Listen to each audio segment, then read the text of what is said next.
Hi, my name is Shua and I'm the host and founder of a podcast called Light Up with Shua. I have a guest here today whom I am really honored and privileged to have in my life, and I am sure that you will enjoy listening to our conversation. We have many conversations. She's a very good friend of mine. Yes, I can disclose that. And she's an accomplished woman. I can talk about her for next hour, but I would separately have an episode for her. But here, I want you to enjoy our conversation. She's an accomplished woman, a role model for me, and I hope you have already subscribed to our channel. It is on the Groton channel and YouTube channel. You can also find us on iTunes, TuneIn Radio, and Spotify. And you can connect to Shua on Twitter or LinkedIn or Facebook. So without further ado, let's talk to Judy. Hi, Judy. Greetings, my dear. Thank you for that lovely introduction. Thank you for being here. Good to be here. So let's begin. All right.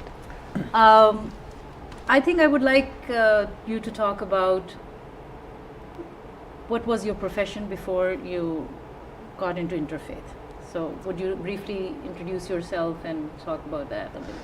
And I'll do a little bit of the ancient history, because if we do talk about parenting, I'll rely on some of my counseling experience. Sure. So when I finished college, which was a few years ago, not too late. Not too long, right. Yeah.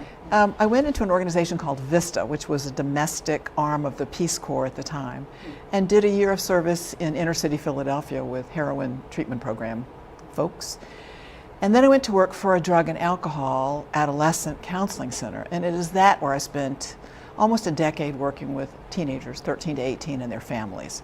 And I would say that's where I developed some of my thoughts about parenting, which we'll talk about since I don't have any children of my own. And then from there, as you know, I got kind of excited about aviation and started flying. And that ultimately, I got my license, my private pilot's license, and ultimately that got me a job in a very circuitous way, unexpected way, with the Federal Aviation Administration. And I worked in the FAA for 30 plus years. Only? Only, yeah, it seems. Wow. I know. Yeah. In mostly the air traffic organization. I loved it. It was great work and great people. And I am now retired. Okay. And a full-time volunteer. And part of that is interfaith work, which brought me to you and other good things. We'll talk about that, definitely. So, was it love at first sight with this profession that you were in? Like, if you would recommend to the younger generation, not that you are any old, and I don't know why you retired, but the younger generation, would you suggest anything from your experience that you can guide someone to be in this field, or should they go? How should they go? Women especially? Oh my goodness, yes. Well, in aviation, it's still not nearly enough minorities and women in aviation. We need to do, in my opinion, everything we can to encourage. And other genders also. Nowadays we should talk about absolutely, that also. Absolutely. So yes. Okay. And once you get bit by that flying bug, it's a passion, it's a love. So you were flying also? I was, but not as part of my job. Okay. I flew for my own enjoyment. And you still have to do that for me. I know, we must get up. Yeah, I'm really. We must. Okay. But in my job, I did not fly, because those are more commercial, they're much more accomplished pilots. I was a very low-time general aviation pilot. But what it did allow me to do was talk about, since I was in public affairs initially in FAA, I could talk about what it was like to fly, what it was like to use the nav aids and the communications. And so I could speak from firsthand experience, and it made a difference. But here's what I was going to say about advice to young people. Those years were with a federal bureaucracy, and I know bureaucracy has a bad reputation, but FAA was different. People were there, working there, because they love aviation, because they care passionately about aviation.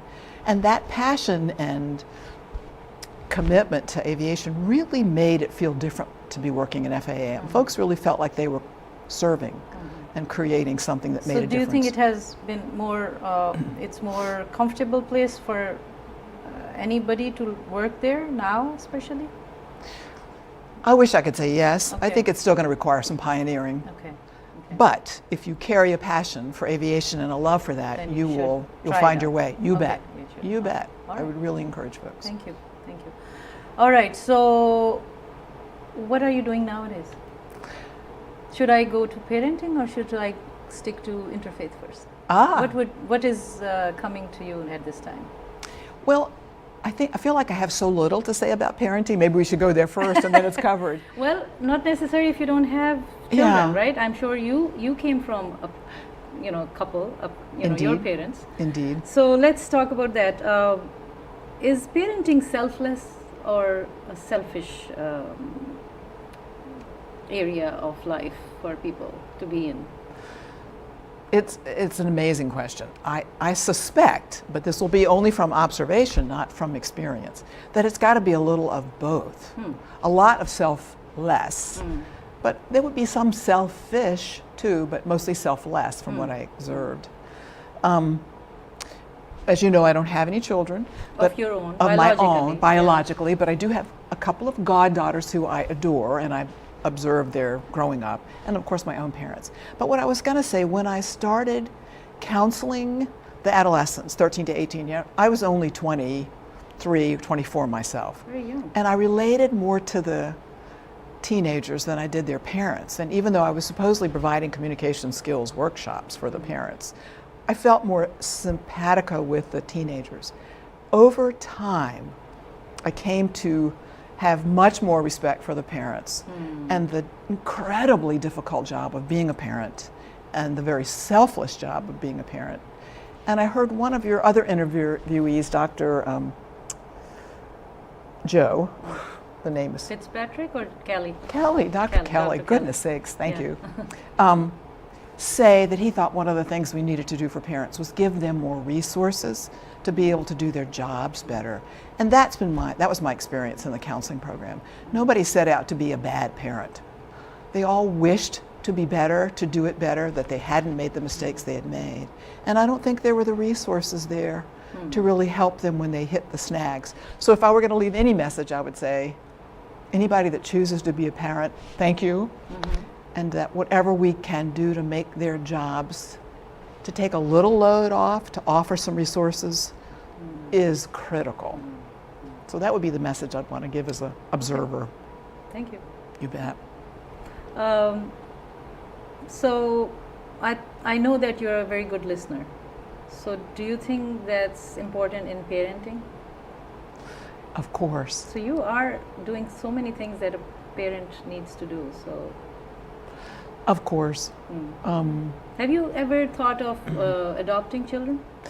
I have thought about it. I think at this point I would be too long in life to adopt children, but I have thought about it. And I've certainly been auntie to lots of kids and loved every minute of it. But I think now I'll just keep being auntie. Because I don't know, I think there's an age limit at which they won't let you adopt. Oh, And okay. I might be there. I might not, but I might We be are there. not going to disclose here any ages. No, please. All right, let's come to interfaith. Okay. I know that's how we met. So talk about that. Why are you in interfaith? What brought you? What tickles you? What bothers you? Oh, dearie. I know you know this story, but for the sake of the podcast, I really had never felt, I was still working for the Federal Aviation Administration. I had no real thought about what I would do when I retired. That seemed 100 years away. And then 9/11, 2001 happened, and I was saddened by our country's response. I thought instead of going to war, we should be figuring out a way to talk to people about what was it that drove them to that level of desperateness. And I kept having this reoccurring thought that I couldn't get out of my head of women of all different faiths and all different cultural backgrounds sitting around talking to each other and finding out that we actually were quite similar, even though we looked quite different in what we believed or our background. I couldn't get that out of my head. And it's ultimately what brought me to interfaith work was, how could one begin to have those conversations with people who seemed so different? and got to know, you know what, we're not different. I love my kids, you love your kids, we want the best for them. We ought not be shooting each other, we ought to be talking to each other. So that was kind of what moved me in that direction. Wonderful.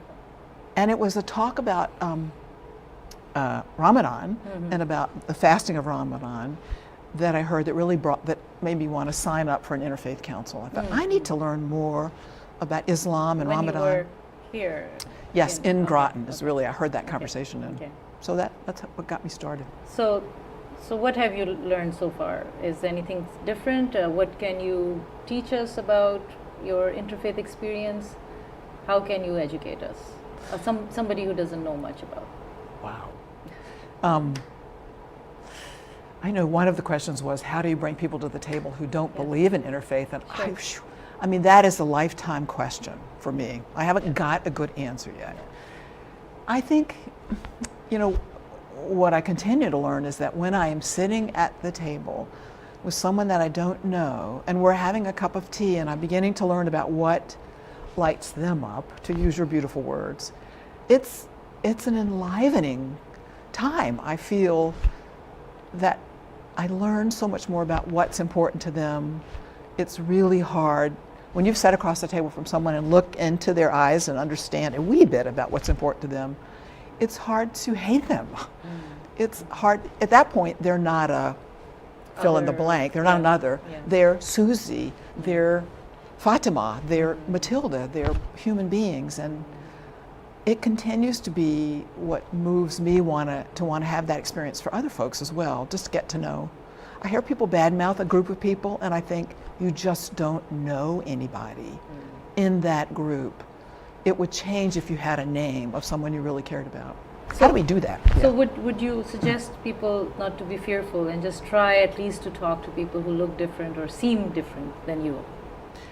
And I think we need to figure out a way to make that happen. That's what you did with me, right? I don't think we both look alike, or no, or maybe we are. I don't see you. I don't see you any different at this point, but certainly first time we saw each other. Right. And you were very welcoming, and you said you wanted to, have a subgroup that we were doing for GIC. Yes. Groton Interfaith Council, and that's how we started. And you were already really engaged in that work and said, sure, come work with me, I'd love it. I think, so you and I both had the interest in being an interfaith, so that's first step. Yeah. If I think about people who are afraid, and I think about some of the emails and Facebook postings I see, if they're coming first from fear, how do we even get them to sit at the table and park the fear over to one side? I don't know yet. I know one of the thoughts when you work with young people is to not have them sit down and talk about interfaith, but you have them work in a service way. You get teenagers together and you say, we're going to go out and do a Habitat for Humanity build. So I might be standing beside somebody who has a different faith tradition from me, and in the course of hammering something or putting on a front porch, or that conversation comes up informally. And maybe it's in service for other ways that you begin to have conversations with folks. But how do you get people past that fear first is a question we'll debate for a long time. But I think you have been doing it. Well, maybe through so. action, and that's louder than finding the answer. If you haven't, well, I think you have been doing so much in terms of bringing people to the table. Great. And having a positive impact without going into details. You know, and I know that in our community we have been doing that. It is true. We have been bringing events. We have done exactly what that she brought people on the table which had different views in our community, and without going into details, things are very good. So you did it. We are doing it, huh? Yeah, I mean, but that's helpful. That's helpful. Then I took that example on a conference that I was that I said, well, one of my colleagues who is the vice president of Groton Interfaith Council, they asked me, how do you do that? So I said, well, this is a recent example. That's how we brought people on the table, but there was some background work going on. You cannot just bring people on the table and start talking about interfaith and, let's be nice to each other. That's true. It won't be genuine and authentic, I guess. It is true. Right? So anyways, that's very good. So what have you found interesting about your faith in this process? Have you explored it more? What have you done? Well, you've heard me say this. When people ask me what my faith tradition is, I say I'm a seeker. And I have to say that carefully because they think I'm saying I'm a Sikh, although it's sick, as we've learned to say. The more I explore other folks' faith traditions, the more I find parts of their tradition that resonate with me, that, it's funny, the more I explore others' traditions, the more I really believe there is one higher power, and he, she lead us to have common ground. As you've heard me say, I don't think, if God is as all-powerful as one would believe, I don't think God would have only one way to come to him or her. I hate to use the gender. So I think the more I learn about other traditions, the more I value the differences and hope that we can come to a point where we don't think, no, your way is not right because it's not what I believe. I can say, oh, I really get a better sense of what you love, what makes you feel good about your tradition. And I think I honor others more. So do you think that you are in a better position now than you were a few years ago when you didn't know much about other faiths or other ethnicities and the cultures as Yes. much as you know today? Are you in a better place? Oh, darling, thank you for asking that question. Absolutely. I am the richer for having met wonderful human beings who open their hearts to me like you and talk about your faith. Thank you. And that is a privilege because you have spoken with heart and commitment and compassion. It isn't just, this is what Islam is. It is, this is what I believe Islam to be. And others have done the same, and I think that is a gift. I am the much better person for having had dear folks in my life who are saying, I believe with my whole heart in this, and I'm going to tell you about it. And that is a gift. That is a precious gift. So yes, I'm a better person to have had those conversations. Yeah, no, not necessarily a better person, but at a better place within you. You bet. You're you right. bet. I mean, you bet. are a very nice and good person. So Thank we're not you. going into that. Then we have to have another 2 hours episode. But talking about being at a place, so maybe that people can hear you and see, okay, she doesn't look different from the people. I mean, she looks different from the people that they are not very comfortable with in our community or beyond, wherever this message is going. But to give them some insight from a person who is brought up as a Christian, Methodist. Okay, and who is a seeker, who is very involved in her church activities, but she's open and talks to people who are brown like me, so you are a good example for people who have been who understand what's on the other side, on the right side, right? And to come to this position, you are maybe, and that's, I hope you are doing that in your work, right? Helping people to understand that it's, give a chance. You right? bet. You bet. Give it a chance. Just at least talk. Nothing will, Yes. be bad about that, right? And one of my struggles is, how do I speak to people who, so this is interesting. I find speaking to people who have different faith traditions with great curiosity, but someone who is really closed and really judgmental and really, I'm trying to avoid terms like racist or, phobic about certain traditions. No, use it. We are very... Well, I'm working on my own words, right, so that right. I'm not being so judgmental. It is hard for me to speak to people who seem so judgmental and so closed and so have such negative things to say about other faith traditions or other specific people or cultures or genders. How do I stay open to be able to speak to them? Not that I accept the words they use, but how can I stay open and engaged in conversation with them? That's my present challenge. So I get one of those Facebook posts that are horrible, I just delete it. Okay, is there a way I can have, or a family member who sends out how do I engage in conversation with them in a way that doesn't close them down? That's a very good question to end this part of our conversation and continue this conversation in future talks. And this is not the last conversation that I'm having with her. This is the beginning for our audiences. Because this message is going all the way to Pakistan, Saudi Arabia, and who knows where else. Wonderful. Even to Norway, maybe. So, anyways. So, let's talk about some challenging questions that or thought-provoking questions. Oh, there were some too.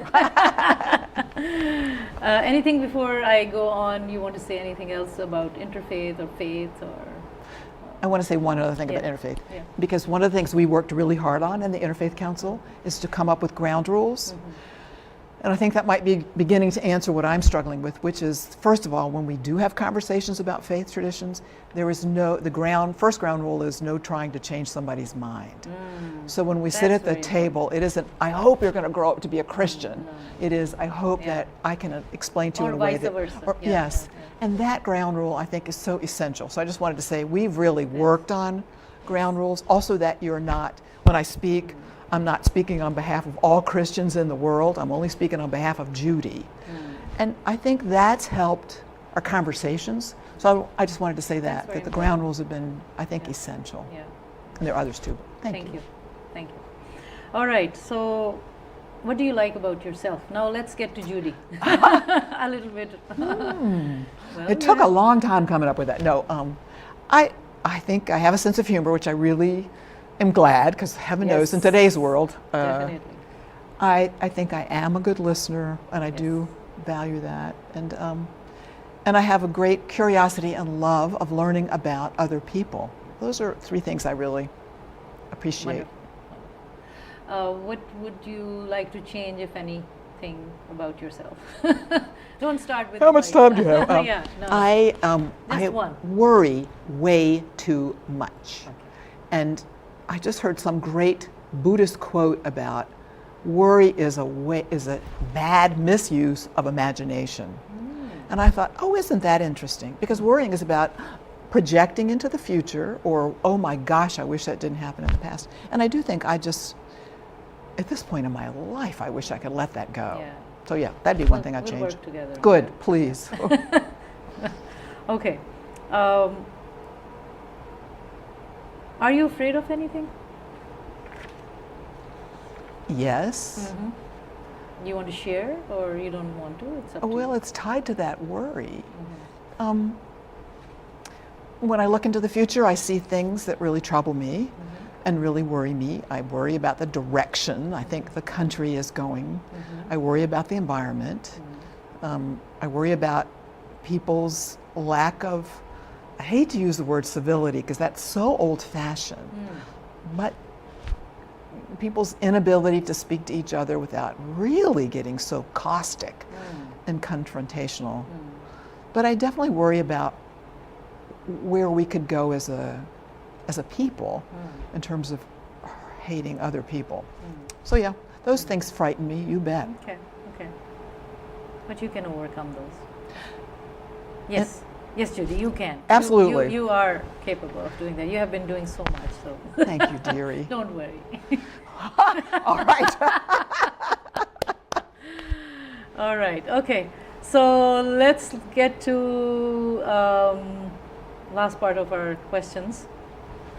What is the best relationship you have in your life at this point? I think that it is with my husband most of the time. Are you watching? Okay. I am blessed to have such a great relationship. And also dear friends, that I can have the kinds of conversations that we have. Those are my very best. What is the purpose of your life at this time? Because that can change also. So indeed. At this time, what it is? It is in service to God. I think that's my most important reason for being. Thank you. You bet. Any message of hope? Can I read you one thing? Because I did Yes. prepare for Yeah, this. okay, that's And good. this, I was thinking, what in the world could I say that would be hopeful? Yeah. So this one is from Mr. Rogers. Oh, from the my childhood favorite program. Yes. So from his please. Mr. Rogers neighborhood. And he said, and this was, after all that, again, 9/11 and children watching that on TV and what in the world. He said, when I was a boy and I would see scary things in the news, my mother would say to me, look for the helpers. You will always find people who are helping. And Wow. I think that is a beautiful message to grown-ups and kids. My favorite Mr. Rogers, by the way. I grew up with watching that. Yeah, what an amazing human being. So, in the interest of time, I will have to ask you my last question. What lights you up? I loved thinking about that. I did. Well, I think lots of things. Great. I'm remembering a dear friend and her sister and her cousin and I went to see a play in downtown Boston.